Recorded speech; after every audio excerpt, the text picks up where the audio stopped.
નમસ્કાર.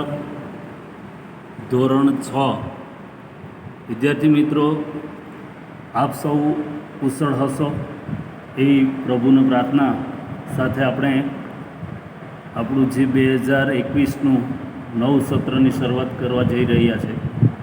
આપણો વિષય છે ચિત્રકામ. ચિત્રકામની અંદર જ્યારે આપણે ચિત્ર ડ્રોઈંગ બુકમાં દોરવાનું આવે એ પહેલાં આપને થોડીક સૂચના આપું છું કે ડ્રોઈંગ બુક તમારે બધાએ સ્ટેશનરીમાંથી લઈ લેવાની રહેશે.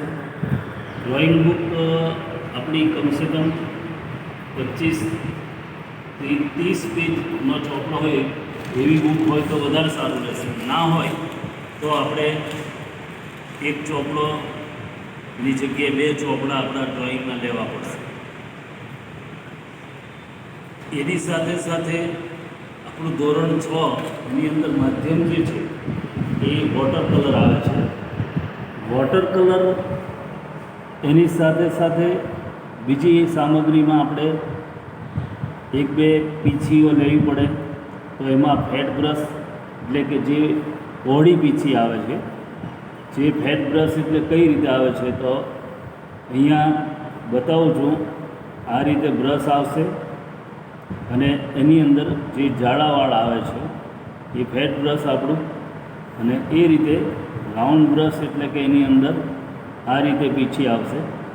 એટલે આ જે છે એ ફેટ બ્રશ છે, અહીંયા જે છે આ રાઉન્ડ બ્રશ છે.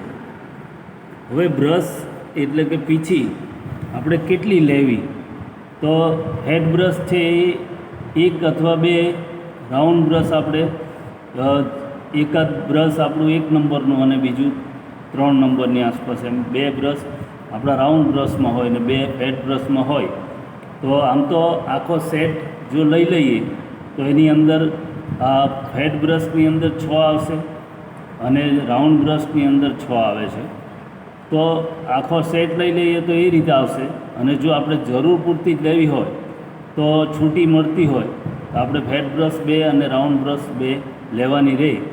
એટલે ફેટ બ્રશ એટલા માટે કે જ્યારે આપણે કોઈપણ ચિત્ર બનાવીએ ત્યારે વોશ મારવા માટે કામ આવશે, અને રાઉન્ડ બ્રશ એ આપણને જ્યારે ચિત્રની અંદર લાઇનિંગ કરવી હોય કે ઓછી જગ્યા હોય એમાં કલર પૂરો હોય તો સરળતા રહેશે.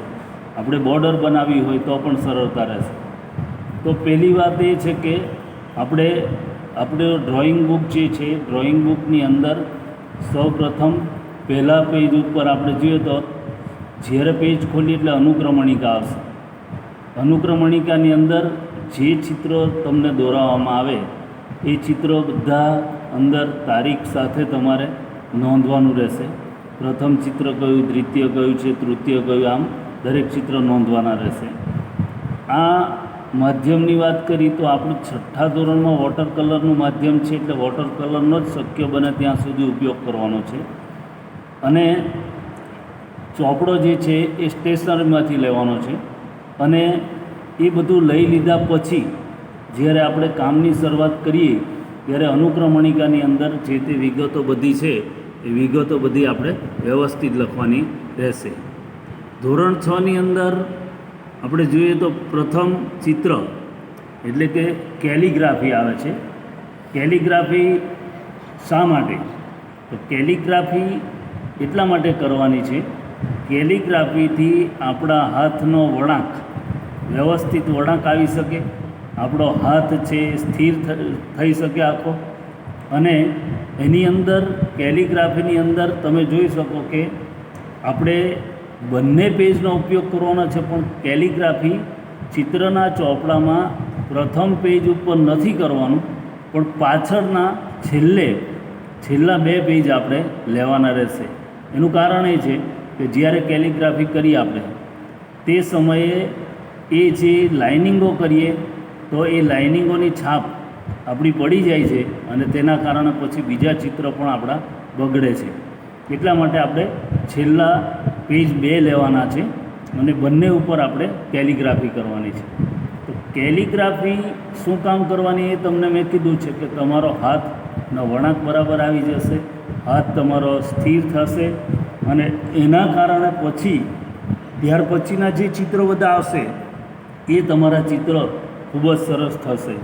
બીજું કે કેલિગ્રાફી જેટલી કરીએ એનાથી આપણા રાઇટિંગ પણ સુધરે છે અને કેલિગ્રાફી આપણા સાચા દિલથી અહીંયા હું બતાવું છું એ પ્રમાણે કાર્ય કરવાનું છે, પરંતુ એની અંદર સ્કેલનો ઉપયોગ કરવાનો નથી, કોઈ પણ પરિકરનો ઉપયોગ કરવાનો નથી. ફક્ત સ્કેલનો ઉપયોગ ક્યાં કરવાનો છે? તો તમારા બંને પેજ છે એની અંદર તમે જે આ લંબચોરસ આપણે જે ખાનું બનાવેલું છે બંને સાઈડે, એની અંદર તમારે સ્કેલ લેવાની છે. ત્યાર પછી અહીંયા 1 2 3 4 5 6 7 8 અને 9 આ પેજ ઉપર 9 ખાના એક સરખા માપના અને આ પેજ ઉપર એક સરખા માપના 9 ખાના. એટલે તમારા અહીંયા 9 અને અહીંયા 9 આ રીતે ખાના પહેલાં બનાવવાના રહેશે. એ તમારે સ્કેલથી બનાવવાના છે અને તમારા ચોપડાને ધ્યાનમાં લઈને તમારે એક સરખા માપના ખાના બનાવવાના છે. એનું કોઈ ચોક્કસ માપ નથી, કારણ કે તમારી પાસે જે ડ્રોઈંગ બુક છે એ કેટલી સાઇઝની છે, કેવી છે એ તમને ખબર હશે. એટલે તમારે એને ધ્યાનમાં લઈ અને તમારે એક સરખા માપના એક પેજ ઉપર 9 ખાના, બીજા પેજ ઉપર 9 ખાના સામે આ રીતે બનાવવાના રહેશે. એ ખાના દોરાઈ જાય સ્કેલથી પછી તમારે એની અંદર કેલિગ્રાફી કરવાની છે. કેલિગ્રાફી જ્યારે કરો ત્યારે એની અંદર પ્રથમ ખાનું તમે જોઈ શકો છો તો એની અંદર આ લાઇનિંગો આડી કરેલી છે. એ ફક્ત નમૂના પૂરતી તમને અહીંયા બતાવી છે મેં, પણ એની અંદર આ રીતે તમારે સ્કેલનો ઉપયોગ કરવાનો નથી અને આ રીતે તમારે જાતે જ પેન્સિલથી આડી લાઇનિંગ કરતું જવાનું છે અને એ આડી લાઇનિંગ અહીંયા નીચે સુધી કરીને આવવાનું છે. આખું જ ચોરસ જે લંબચોરસ ખાનું છે એ તમારું આખું કમ્પ્લીટ ભરાઈ જવું જોઈએ. એ જ રીતે બીજા ખાનામાં જોઈએ આપણે તો બીજા ખાનામાં આ રીતે સ્કેલ વગર આપણે વાંકી ચૂકી લીટી થશે તો ચાલશે, પરંતુ સ્કેલનો ઉપયોગ કર્યા વગર આ રીતે તમારે ઊભી લાઇનિંગ કરવાની રહેશે. આમ સ્કેલનો ઉપયોગ કરવાનો નથી, એ ખાસ ધ્યાન રાખવાનું. એ જ રીતે ત્રીજા ખાનામાં એમાં ત્રાસી લીટી છે. ત્રાસી લીટીની અંદર પણ તમારે આ રીતે સ્કેલનો ઉપયોગ કરવાનો નથી અને આખું ખાનું ભરાઈ જાય એ રીતે તમારે ત્રાસી લીટી આ રીતે કરવાની છે, ઉપર અને નીચે બંને સાઈડે, અને તમારું આખું આ ખાનું ભરાઈ જશે. પહેલા ખાનામાં આડી લીટી, બીજામાં ઊભી, ત્રીજામાં ત્રાસી. એ જ રીતે ચોથા ખાનામાં જો તો આડી વમળયુક્ત રેખા છે. આ રીતે પાણી એ કેમ નદીનું વહેતું હોય એ રીતે તમારે આ રીતે વમળયુક્ત રેખા આડી દોરવાની છે. આખું પેજની અંદર તમે જો ખાનું આખું ભરાઈ જાય ત્યાં સુધી કરવાનું છે. એ જ રીતે આની અંદર પણ વમળયુક્ત રેખા પણ એ ઊભી દોરેલી છે, એટલે આ રીતે ઊભી દોરતું જવાનું રહેશે અને એ પણ તમારું આખું ખાનું ભરાઈ જાય ત્યાં સુધી તમારે એ કરવાનું રહેશે. પ્રથમ ખાનામાં આડી, બીજામાં ઊભી, ત્રીજામાં ત્રાસી, ચોથામાં વમળયુક્ત, પાંચમામાં વમળયુક્ત. છઠ્ઠા ખાનાની અંદર તમારે દરેક 4 ખૂણાને જોડે એવી એકદમ આછી લાઇનિંગ કરેલી છે, એ સ્કેલથી કરવાની છે. પછી વચ્ચેનો પોઈન્ટ આવે ત્યાંથી તમારે આ રેખા દોરવાની છે. એની અંદર તમારે પરિકરનો ઉપયોગ કરવાનો નથી, તમારા હાથથી આ રીતે તમારે ભલે વાંકી ચૂકી લીટી થશે, પરંતુ એ રીતે સીધી લીટી થાય એવા પ્રયત્ન કરવાના અને આખું ખાનામાં બંને સાઈડ અડી જાય ત્યાં સુધી તમારે આ રીતે ગોળ લાઇનિંગો કરવાની રહેશે, બંને સાઈડ અડી જાય ત્યાં સુધી. ત્યાર પછી આગળ એ જ રીતે ખૂણાને જોડીને ચેક્સ એટલે કે લાઇનિંગ કરવાની રહેશે. મિડલ પોઈન્ટથી તમારે ચોરસ, એટલે આની અંદર પણ એ રીતે ચોરસ આવી રીતે તમારે ખૂણા લાઈનને અડે એ રીતે રાખી અને ચોરસ બનાવવાનું છે આ રીતે, અને એ તમારે આ આખું ખાનું ભરાઈ જાય ત્યાં સુધીનું મોટું કરવાનું રહેશે. એ પ્રમાણે અહીંયા ત્રિકોણ છે, ત્રિકોણને પણ આ જ રીતે અહીંયા દર્શાવેલું છે એ પ્રમાણે લાઇનિંગ કરવાની છે. સ્કેલનો ઉપયોગ કરવાનો નથી, ખાસ ધ્યાન રાખવાનું છે. અને લીટી વાંકી ચૂકી થશે તો ચાલશે, પરંતુ સ્કેલનો ઉપયોગ કરવાનો નથી. એટલે તમારો હાથ જે તમે ધારો એવો તમારો વળી જશે. ત્યાર પછી છેલ્લા આ ખાનાની અંદર સ્પ્રિંગ આકાર છે. તો એ સ્પ્રિંગ આકારને તમે અહીંયા જોઈ શકો કે આ સ્પ્રિંગ આ રીતે બંને લીટીને અડે એ રીતે તમારે આ રીતે લાઇનિંગ કરવાની રહેશે. બંને લીટીને અડવું જોઈએ અને નીચે સુધી પહોંચવાનું છે. આ રીતે આ સ્પ્રિંગનો આકાર કરવાનો છે. બે બનાવવાની છે, એક ખાનાની અંદર બે સ્પ્રિંગ બનાવવાની છે. એ જ પ્રમાણે સામેના પેજ ઉપર જોઈએ આપણે. તો સામેના પેજ ઉપર જોઈએ તો આ એક ગેટનો આકાર હોય એ રીતે, દરવાજાનો આકાર હોય એ રીતે આકાર છે.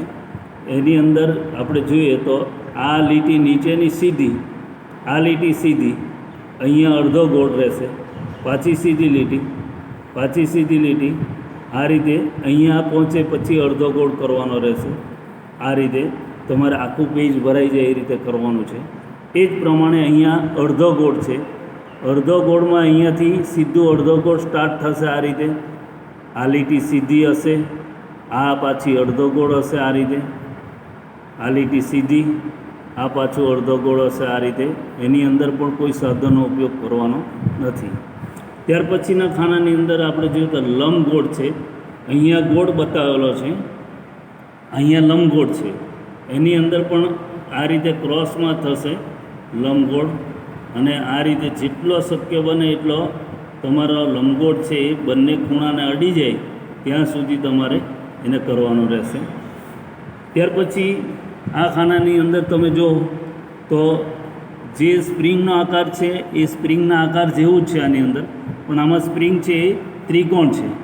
ત્રિકોણની અંદર તમે જોઈ શકો કે જ્યારે લાઇનિંગો આ રીતે હશે, આમ આ રીતે, તો એની અંદર તમારે શું કરવું પડશે? તો અહીંયા સ્પ્રિંગનો આકાર મોટો હશે, આમ બંને સાઈડ અડતો જશે આ રીતે, અને આ રીતે અડતો જશે.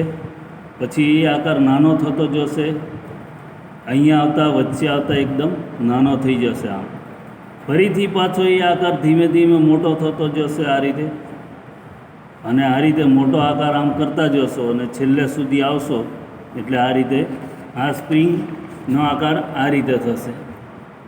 ત્યાર પછી અહીંયા તમે જોશો તો આડી લાઇનિંગો છે. અહીંયા 1 2 3 4 5 આડી, પછી આની અંદર ઊભી લાઇનિંગ એ રીતે અહીંયા 1 2 3 4 5, પાછી 1 2 3 4 અને 5. આ રીતે એક સાદડીના જેવો આકાર આ રીતે થશે. આ પણ કેલિગ્રાફીનો જ એક ભાગ છે, અને એ કેલિગ્રાફી કરતા જશો એટલે આ રીતે આખા ખાનાની અંદર તૈયાર થશે. ત્યાર પછી અહીંયા દર્શાવેલી છે કેલિગ્રાફી, એ અડધો ગોળ આકારમાં 1 2 3 1 2 3 1 2 3, જ્યાં ખૂણો પડતો હોય ત્યાંથી સ્ટાર્ટ થશે અને આખું પેજ ભરાય એ રીતે પૂર્ણ કરવાનું રહેશે. અહીંયા કેલિગ્રાફી એ પણ એક સ્પ્રિંગનો આકાર જ છે, પરંતુ એ અહીંયા ગોળ છે તો અહીંયા લંબચોરસ છે. સ્ટાર્ટ કેવી રીતે થશે? તો અહીંયાથી જોઈએ આપણે તો પહેલાં આ રીતે લંબચોરસ હશે, અને લંબચોરસની અંદર પછી આ રીતે તમારે લાઇનિંગ કરતું જવું પડશે. એટલે તમારી આ ઉપર જે સ્પ્રિંગ છે એ આકારની સ્પ્રિંગ ચોરસ લંબચોરસની અંદર થઈ જશે આ રીતે. ત્યાર પછી અહીંયા જોઈએ આપણે તો જુદા જુદા આકારોની કેલિગ્રાફી છે. તમને યોગ્ય લાગે એવો આકાર અહીંયા આ રીતે આકાર થઈ જશે. એની અંદર પછી જ્યારે તમે કેલિગ્રાફી કરો ત્યારે આ રીતે જે પ્રમાણે આકાર તમે આપેલો હોય એ પ્રમાણે પેન્સિલથી અંદર તમારે ભરવાનું રહેશે. આ રીતે અહીંયા તમે જોઈ શકો કે અમુક જગ્યા પર ક્રોસ લાઇનિંગ છે, અમુક જગ્યાએ સીધી છે, અમુક જગ્યાએ ત્રાસી છે. એ રીતે આખા ખાનાની અંદર તમારે આડી ઊભી ત્રાસી, હવે આની અંદર પણ તમારે આ રીતે સ્કેલનો ઉપયોગ કરવાનો નથી, સ્કેલ વગર જ તમારે લાઇનિંગો કરવાની છે. આ રીતે ત્રાસી કરીને ઊભી લીટી આડી લીટીનો ઉપયોગ કરવાનો છે. આ રીતે અહીંયા આડી લીટી છે, અહીંયા ત્રાસી છે, અહીંયા ઊભી લીટી છે, બધી લીટી અંદર આવી જશે.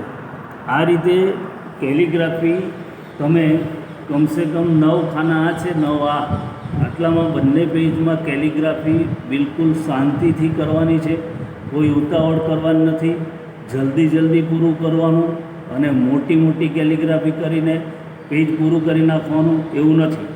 કારણ કે કેલિગ્રાફી કોઈ વિદ્યાર્થી એવા હોય અને આ રીતે કદાચ ચોરસ ખાનું હોય અને એની અંદર કેલિગ્રાફી કરવાની આવે ને પછી આ રીતે કરી નાખશે તો એ ચાલશે નહીં. એને શાંતિપૂર્વક અહીંયા દર્શાવેલું છે એકદમ નજીક લાઇનિંગો થવી જોઈએ અને નજીક લાઇનિંગ હશે એની કેલિગ્રાફી એકદમ બેસ્ટ, સારામાં સારી ગણાશે. એટલે પેન્સિલનો ઉપયોગ કરવાનો છે, બોલપેનનો ઉપયોગ કરવાનો નથી કે કોઈ સ્કેચ પેનનો ઉપયોગ કરવાનો નથી. પેન્સિલથી તમારે બધું કરવાનું છે.